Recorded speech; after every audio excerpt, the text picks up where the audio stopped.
So a lot of people like to say that ammo is king in Exfil Zone. Well, today I'm gonna need you to go ahead and erase your mind of all concepts of what you thought good ammo was, because I promise you, it's not what you think it is.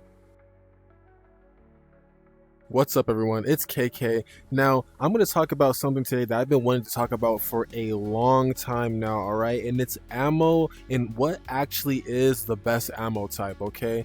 Now, a lot of people may think just because I have the highest tier ammo, I'm going to be winning every single raid I go into, which is just not the case. Now, before I go into my breakdown and explain to you why the best ammo is not decided by the highest tier, let's talk about something right now.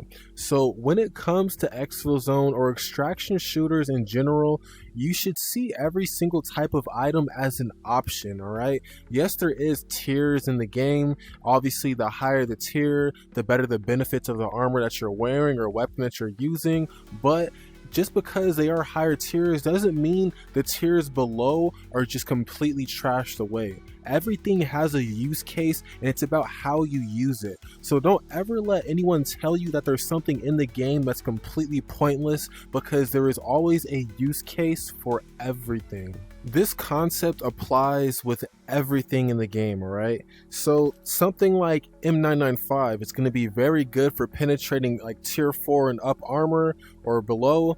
Now, something like this is going to be good for shooting players that are long range, because you'll be able to penetrate and get the damage off, and close range, of course, because you'll be able to penetrate and get that kill quickly, right?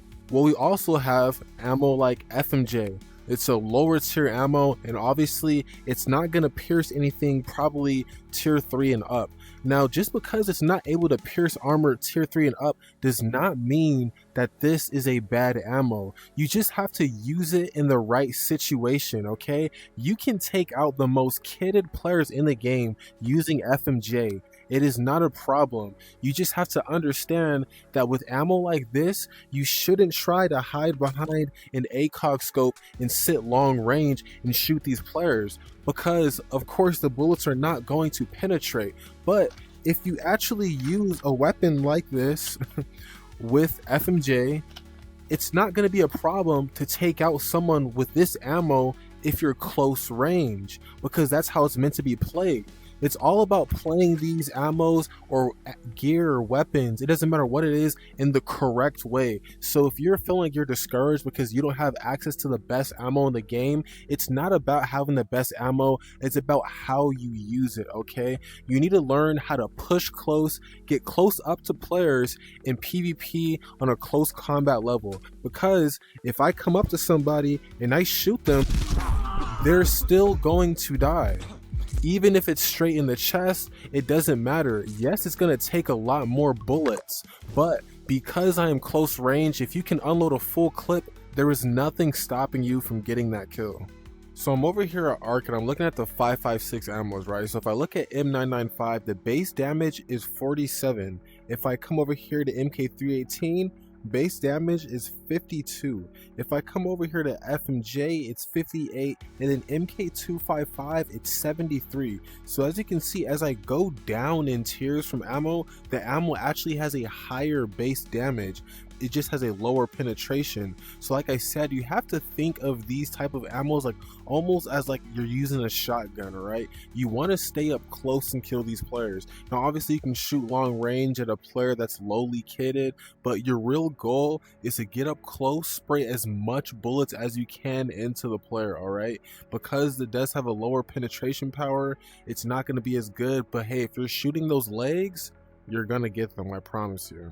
So as I said, this concept goes across everything, right? I could be using a different tier of ammo instead of 5.56, and it's going to be the same thing if I'm using separate tiers of ammo, you know, the lowest and the worst. It's going to play out the same way. Also, notice how I didn't even shoot the full clip out and I still killed myself. So you can see that as long as you have a clip, you can kill a player if you play it right and get up close.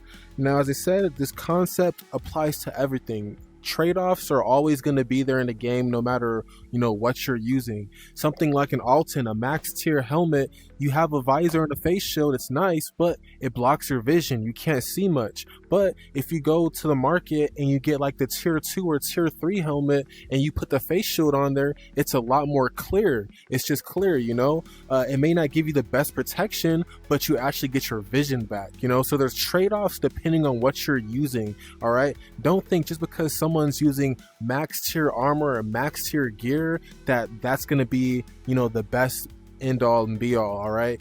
You need to learn how to use what you have in the appropriate situations, all right? Now I'm working right now on a guide to full close quarter combat, how to push players, how to see players from long range and run towards them, you know, instead of sitting back with an ACOG scope. Hiding behind an ACOG scope in all these games is not going to be good for you, okay? A lot of good players will, quote unquote good players, will sit back and use their high tier ammo, but they always use, you know, these variable scopes, and it just makes it so easy for them. But when you get up close to them, it's just not looking good for them. So that's pretty much it for this video. If you like this video in any way, go ahead, hit the like button, hit the comment section. Tell me what you think about these concepts that I'm speaking of. Tell me if you feel any other way. Go ahead and hit that subscribe button if you want to see more content, and I'll catch you guys later.